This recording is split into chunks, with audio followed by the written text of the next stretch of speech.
Hello mga ka-homemakers. Ito po, i-testing na po natin ang sabon na ginawa natin na calamansi soap. Ayan, kung makikita naman po ninyo, yan, mabula po siya. Mabula at mabango. Yan, matigas naman yung ating bar soap. Kaya mga ka-homemakers, sige po, samahan nyo ako. Pakita ko sa inyo kung paano ko ito ginawa. Gumawa muna ako ng small batches. So ngayon, i-prepare na natin ang ating mga ingredients. Siyempre, kailangan natin mag-gloves dahil ang caustic soda ay mainit. Ingat po tayo.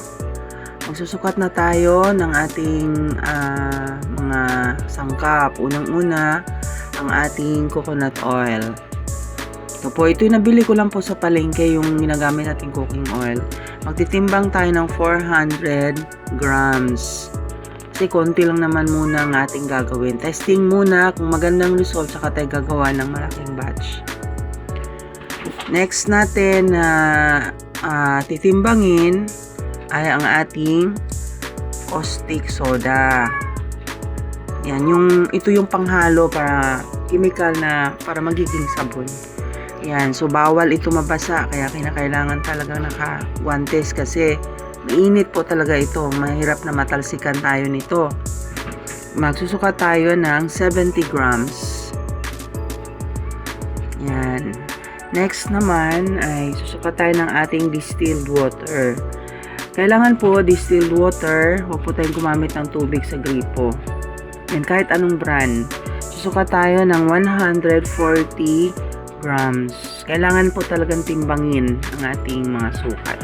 Okay lang kung sumobra konti. Yan. And then, kailangan natin maghiwa. Magkakatas tayo ng calamansi. Yan. Ito yung nakuha ko doon sa Wawa. Na nagpunta kami sa Wawa Rodriguez Rizal. Yan, nung naggala kami, mga senior. Ako talagang pumitas nito sa puno. Yan, 5 lang ang ating ihahalo. Konti lang, hindi ito malalaking calamansi. Medyo maliliit lang siya, 5. Hindi kasi pwedeng masobrahan ito mga ka-homemakers kasi lalambot, hindi titigas yung ating sabon kung masobrahan. Yan, tansya-tansya ko lang yan. Tinako na muna magtimbang. Sa 5 piraso yung hinalo natin. Juice lang natin. At kung sakali naman na wala kayong ganyan, pwede kayong bumili ng calamansi extract sa Shopee. Meron din ako noon, pero mas gusto ko yung natural ang gagamitin. Yan, so tinanggalan natin ng mga buto. Ready na natin lahat yan. Tapos ihalo natin ito doon sa ating distilled water. Yan. Next ay halo na natin ang ating caustic soda dito sa ating distilled water na merong calamansi juice. Yan, ihalo natin. Careful tayo kasi baka matalsikan tayo. Mainit kasi ito. Yan, kita nyo bubula. Ayan, itabi muna natin hanggang sa lumamig. At iprepara natin yung iba nating mga sangkap. Sa isang maliit na lagayan, maglagay tayo ng 1 kutsaritang lactic acid. Ang lactic acid, ito ay nakakaputi. Ito ay nakakatanggal ng mga pekas. Yan, 1 kutsarita lang. And then, maglagay rin tayo ng titanium dioxide. Ito yung nakaka-sunblock din. Nakaka-protect sa atin laban sa mga UV rays. Yan, tutunawin natin ito dito. Ihalo na natin ito dito. And then, lagyan din natin ng konting green tea oil. Kasi may natira ako. Ihalo na natin ito dito. Dagdag din benefits sa ating mga balat. Yan. So, meron din pala ako ditong 2 capsule ng glutathione. Ihalo din natin ito dito para isang lagayan na lang doon sa ating mixture mamaya. Dito na natin ito i-mix. 2 capsule. Ito ay dagdag din pampaputi.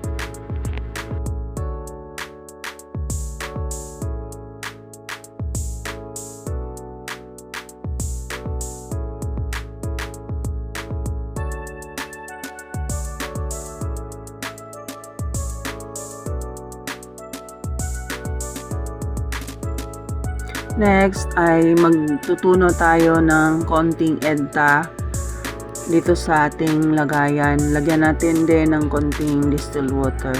Ayan. Ito ay para maiwasan na magkaroon ng amag yung ating sabon. Kasi minsan pag tumagal-tagal na yung ating sabon, namumuti na siya.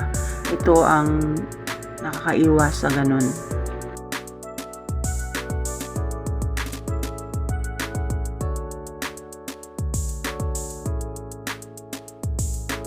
Ngayon ay pwede na tayong mag-mix. Ilagay na natin yung ating lye solution sa ating oil. Ayan, sasalain natin para sigurado tayong walang buto-butong natira. Haluin natin konti. Lagay natin yung ating mixture kanina.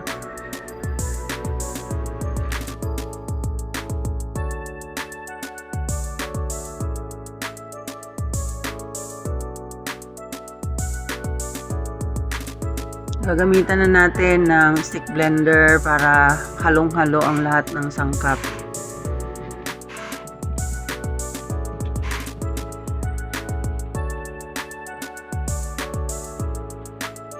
Lalagyan natin ng preservative. Ang nilalagay ko ay phenoxyethanol, 1 kutsarita.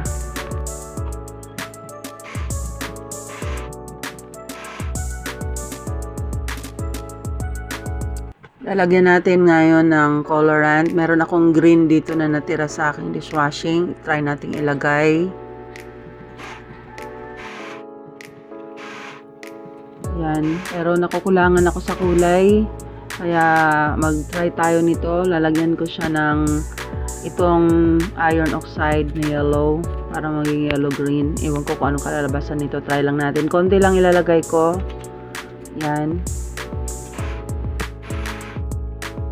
Hindi pa rin ako satisfied sa kanyang color. Parang ayaw tabla ng color. Ilalagay na natin ang ating pabango. May natira ako ditong safeguard scent. Kaya ito ilagay na natin lahat. Siguro mga 20 grams ito. Ito na sinukat. So halo na natin. And then yun nga, hindi ko nagugustuhan ang kulay. Magdadagdag ako ng panibagong kulay. Yellow mica. Yellow mica. Yan. Kasi, nako, tingnan mo, bigla na lang siyang tumigas dahil sa pabango na nilagay ko. Dahil nga sa mga pabango na yan, biglang titigas ang ating mixture. Kaya bilisan na natin, lagay na natin agad ito sa mga molde. Kasi, tingnan mo, ang bilis talaga niya tumigas. Kaya mga co-makers, pag gumawa talaga tayo ng sabon, mabilisan lalo na hindi natin alam. First time tayong gumamit ng ganong pabango o di kaya magkamali tayo sa tansya sa oras natin, biglang titigas. Kaya katulad nito, messy na naman to, pero pwede pa rin itong gawa ng paraan. Kailangan lang talaga paspasan ng paglalagay sa ating mga molde kasi maabutan tayo ng pagtigas. Masisira na yung forma ng ating sabon, magkaroon na yan ng butas-butas sa ilalim kasi nga mahirap na siya nga i-molde.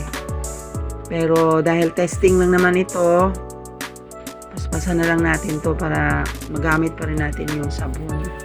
Kaya makukuha nating lesson dito, kailangan i-ready na lahat ng ating sangkap.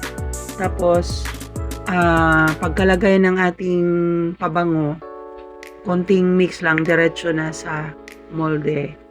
Kasi meron talaga mga pabango na ang bilis niya titigas. Subuko na yung milk na amoy, yun, ganun din ang ugali nun. Ganun ang kanyang mabilis lang siyang tumigas.